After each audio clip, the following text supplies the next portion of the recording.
प्रतिभा ना तो किसी सुविधा की मोहताज होती है, ना किसी परेशानी में पीछे हटती है। इसी के दम पर छोटे गांव, कस्बों और शहरों से निकलकर युवा अपने देश का दुनिया भर में परचम लहराते हैं और अपने माता पिता और समाज का नाम रोशन करते हैं। आज ऐसी एक युवा महिला से हम आपको रूबरू कराने जा रहे हैं, जिन्होंने अपने कार्यक्षेत्र में न सिर्फ खुद के अंदर बदलाव बल्कि समाज के अंदर भी एक बड़ा परिवर्तन लाया है। इनकी सामाजिक सेवा भी एक मिसाल है। आगे देखिए राष्ट्रीय युवा दिवस के अवसर पर स्पेशल रिपोर्ट।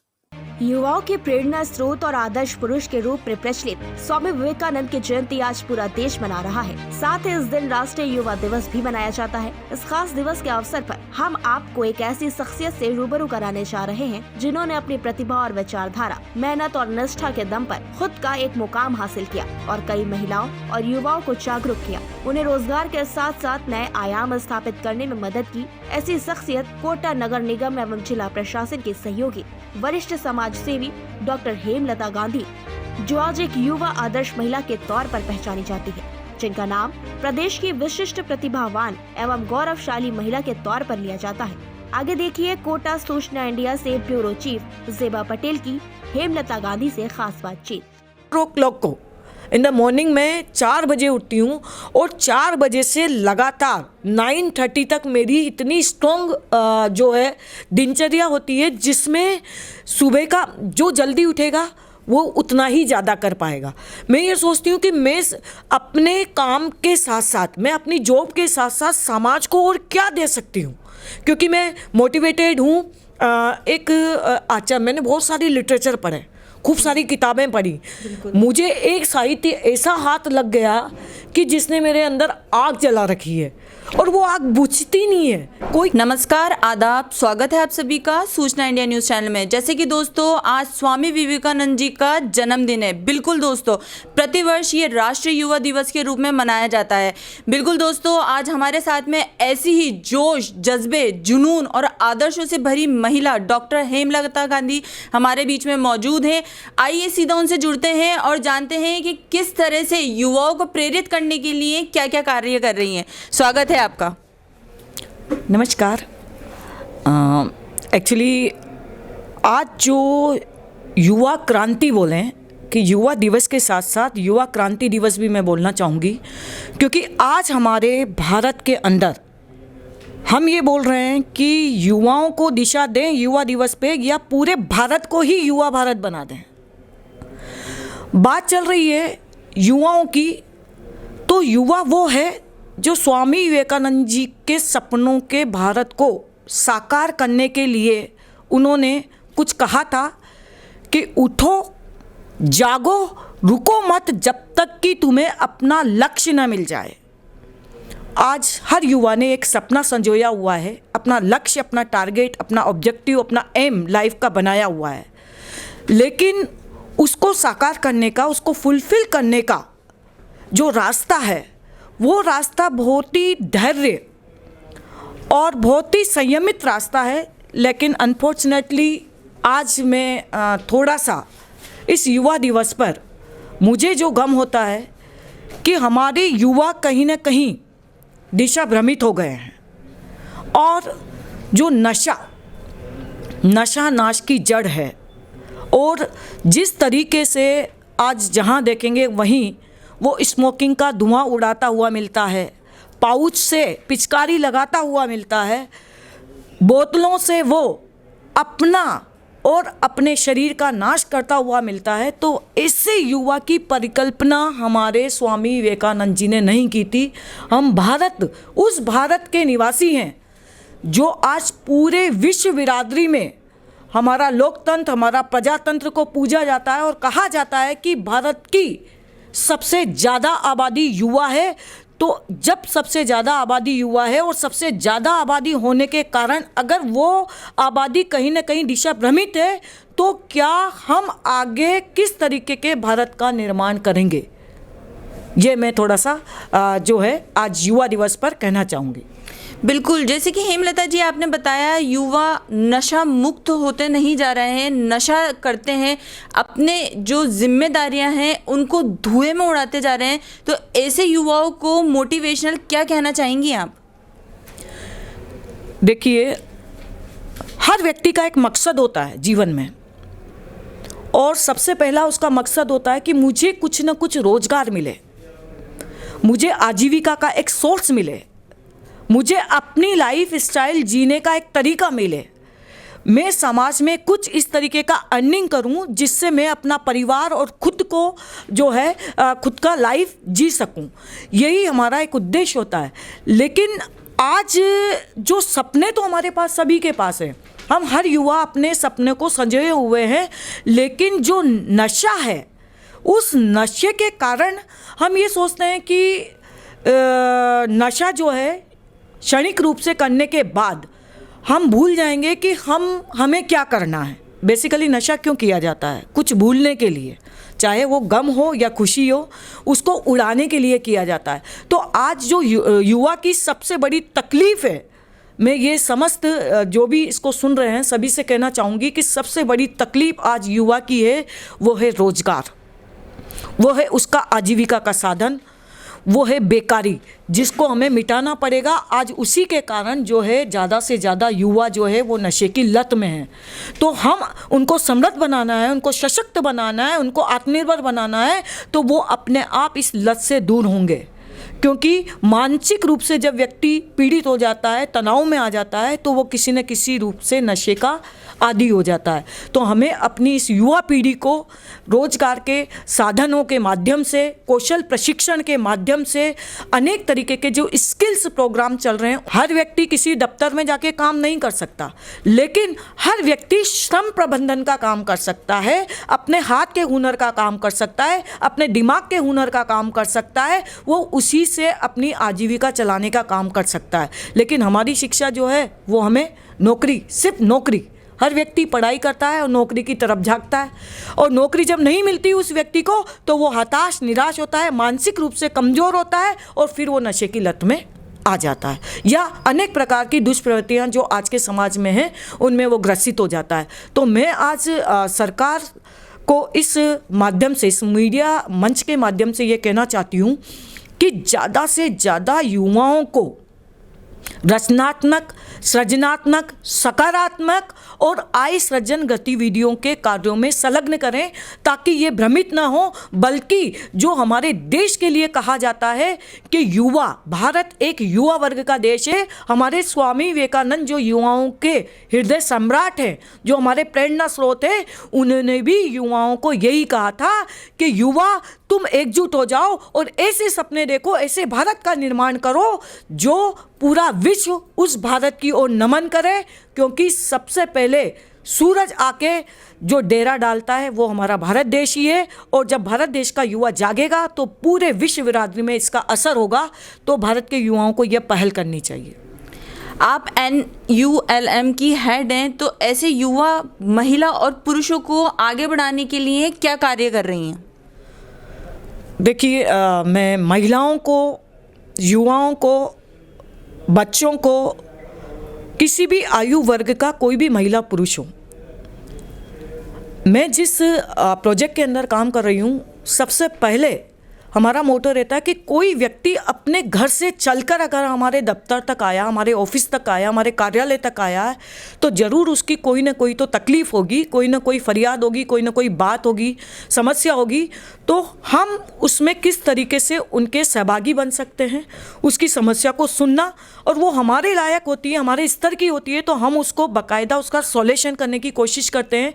और अगर वो मेरे स्तर से बड़ी होती है, वो किसी अन्य डिपार्टमेंट की है, तो हम उनको रास्ता दिखाते हैं कि ये एप्लीकेशन और ये दस्तावेज, ये फाइल वहाँ से चलेगी, या ये योजना का फ़ायदा उस डिपार्टमेंट से मिल सकता है।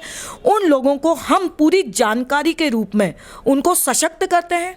दूसरा, आजकल बहुत सारी स्कीम्स चल रही हैं, बहुत सारी वेलफेयर स्कीम चल रही हैं, government of India, government of Rajasthan, local governments की। तो लोगों को जब तक उसकी जानकारी नहीं होगी, जैसे महिलाओं के लिए अलग है, युवाओं के लिए अलग है, बुजुर्गों के लिए अलग है, समाज के अलग अलग सेक्शंस के लिए अलग अलग स्कीम्स हैं। तो उन स्कीम्स की जानकारी देना, क्योंकि जिसके पास नॉलेज होगा, नॉलेज के माध्यम से ही वो दूसरों को अवेयर कर सकता है। और जब वो व्यक्ति को जानकारी आप दोगे तो वो सही दिशा में, सही जगह उस चीज़ को, उस एप्लीकेशन को लगाएगा और उसको उसका फ़ायदा मिलेगा। तो हम सही इंफॉर्मेशन, सही व्यक्ति तक, सही समय और सही विभाग की जानकारी देकर उनको पूरा सशक्त करते हैं और उसको जो है उसकी समस्या का समाधान करने की कोशिश करते हैं। बिल्कुल दोस्तों, जैसे कि आप सुन रहे हैं, हेमलता गांधी जी ने बताया कि जो सरकारी योजना है उसकी पूरी जानकारी युवाओं को होना चाहिए।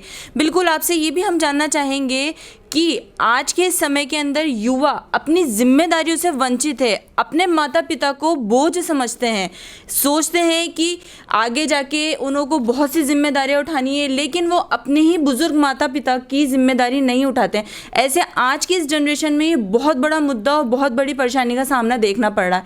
ऐसे युवाओं को क्या संदेश देना चाहेंगी आप? देखिए, आज हम युवा हैं तो सबसे पहले कोई भी युवा ये सोचे कि हम युवा कैसे हैं, हमको जन्म किसने दिया। इस खूबसूरत धरती को, इस खूबसूरत पृथ्वी को, इस खूबसूरत संसार को देखने का अगर हमें किसी ने अवसर दिया है तो वो है हमारे पेरेंट्स, और हमें अगर किसी ने काबिल बनाया है तो वो हमारे गुरुजन। और अगर समाज में हमें किसी ने अच्छा लाइफ जीवन जीने का, रिश्तेदार, फ्रेंड्स, रिलेटिव्स, अपने शुभ चिंतकों का जो ये भरा पूरा संसार दिया है, वो है हमारा समुदाय, वो है हमारी कम्युनिटी, वो है हमारी सोसाइटी। और सोसाइटी, समुदाय और व्यक्ति से ही आगे देश बनता है। तो आज हम अपने देश के कर्जदार हैं, इस हमारे पूरे राष्ट्र के कर्जदार हैं कि इतना बेहतरीन जीवन और वो भी मानव का जीवन जीने का हमें अवसर दिया।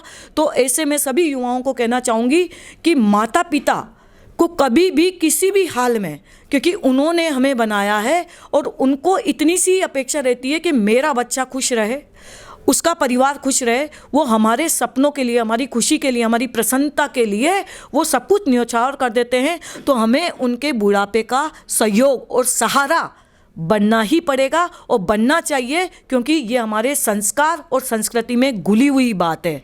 तो युवा भ्रमित ना हो, अपने माता पिता को बिल्कुल अपने दोस्तों की तरीके से रखें और अपने सुख दुख में और उनके सुख दुख में सहभागी बनाएं।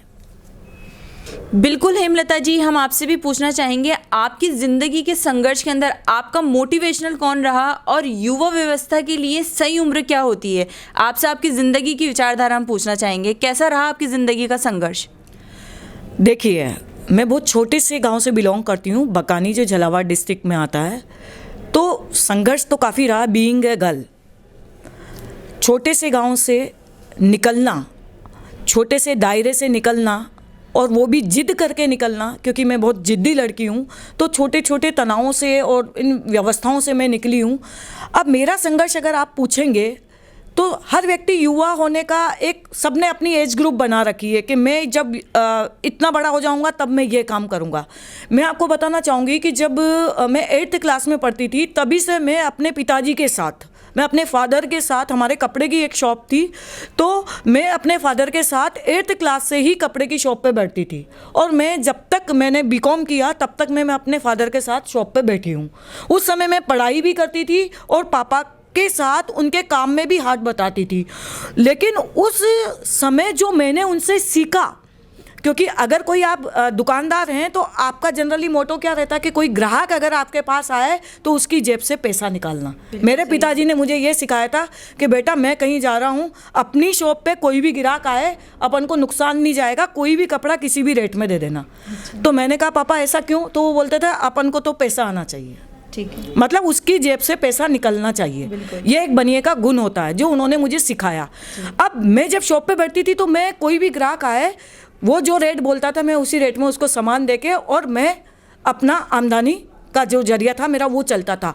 वही चीज़ आज मैं सिस्टम के अंदर ये करती हूँ कि सरकार मुझे पगार दे रही है, सरकार मुझे तनख्वाह दे रही है, मेरे पास कोई भी व्यक्ति आ जाए, किसी भी तरीके की फरियाद लेके आ जाए, उसकी समस्या को सुनना और उसकी समस्या का सही समाधान जिस विभाग में हो सकता है, जिस विभाग से रिलेटेड है, उसको वो जानकारी देके, अर्थात मैंने उसको वो चीज़ सेल की है, मतलब गवर्नमेंट की स्कीम को मैंने एक तरीके से सेल किया है। उसके बदले में मुझे क्या मिला?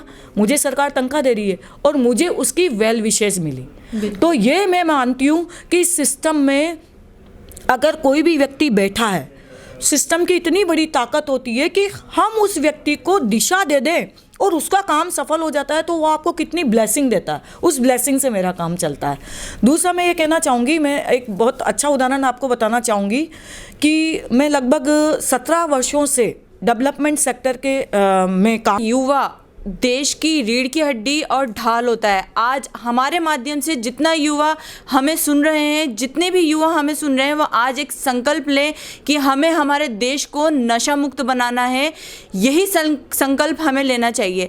बिल्कुल आपसे ये भी जानना चाहेंगे हम हेमलता गांधी जी, आपकी जीवन शैली में, आपकी जीवन ज़िंदगी की, आपने की ज़िंदगी के अंदर ऐसा कुछ भावुक पल, ऐसे कुछ भावुक मोमेंट जो आप हमारे साथ में शेयर करना चाहें।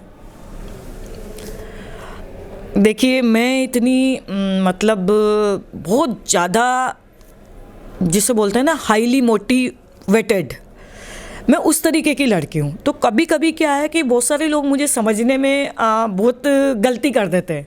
वो ये सोचते हैं कि she is doing good, but ये क्रेडिट खुद ले जाती है।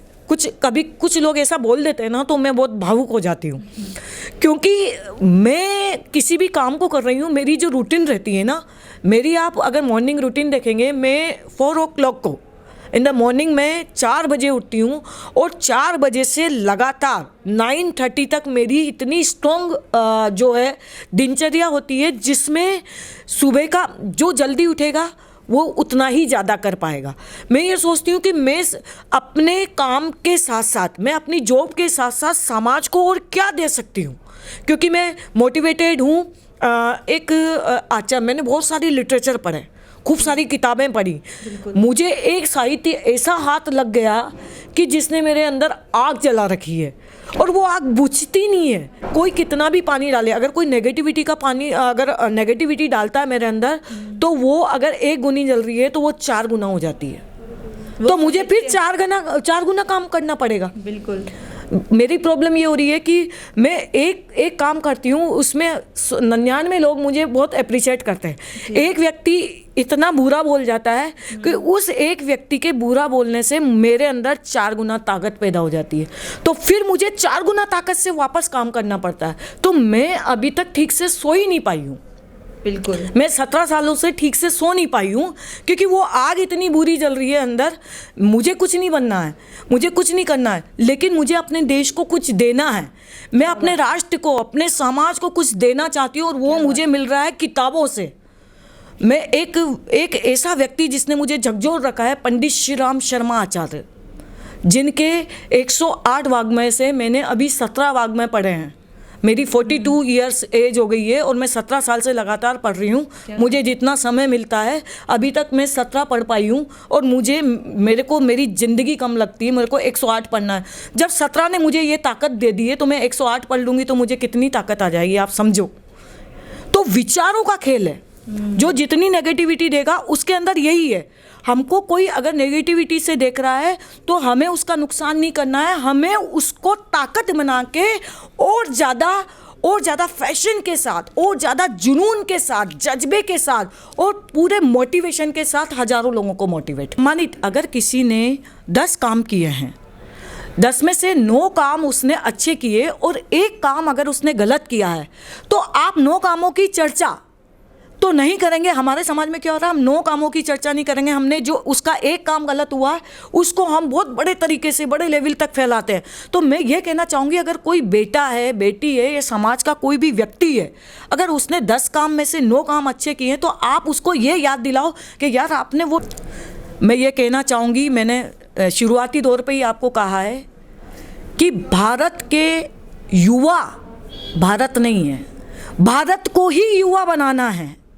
पूरा भारत, पूरे विश्व को युवा बनाना है। युवा सिर्फ उम्र से नहीं बनता, युवा बनता अपने इरादों से, कथनी और करनी एक करने से, अपने व्यक्तित्व, प्रखर व्यक्तित्व से बनता है युवा। और कमिटमेंट, संकल्प अपने देश समाज के लिए, वही युवा है, चाहे वो किसी भी आयु वर्ग का हो, उससे कोई फर्क नहीं पड़ता। तो मैं यही हमारे युवाओं को कहना चाहती हूँ, क्योंकि युवा दिवस है, कि युवा जाग जाए अगर, देश स्वयं ही बदल जाएगा। कोई भी संकट, मुसीबत, कोई भी घड़ी हो, युवा अगर आगे आएगा, युवा मतलब वही पूरा समाज जो कुछ करना चाहता है, जो अच्छाइयों को प्रसारित करना चाहता है, वो पूरा समाज ही हमारा युवा समाज है। और हम आगे बढ़ेंगे, मिलकर बढ़ेंगे और देश समाज के लिए कुछ अच्छा करेंगे।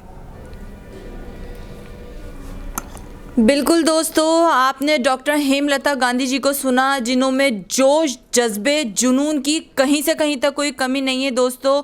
बिल्कुल आज युवा दिवस के ऊपर इन्होंने जैसे बताया, स्वामी विवेकानंद जी का आज जन्मदिन है। उठो, जागो, चलो और जब तक मत रुको जब तक आपको आपका लक्ष्य हासिल नहीं हो जाता। परिवर्तन इंसान को खुद के अंदर करना होगा, तभी हमारे भारत में परिवर्तन होगा। बिल्कुल दोस्तों, आज युवा दिवस के ऊपर स्पेशल रिपोर्ट के साथ मैं ज़ेबा पटेल, सूचना इंडिया से। धन्यवाद।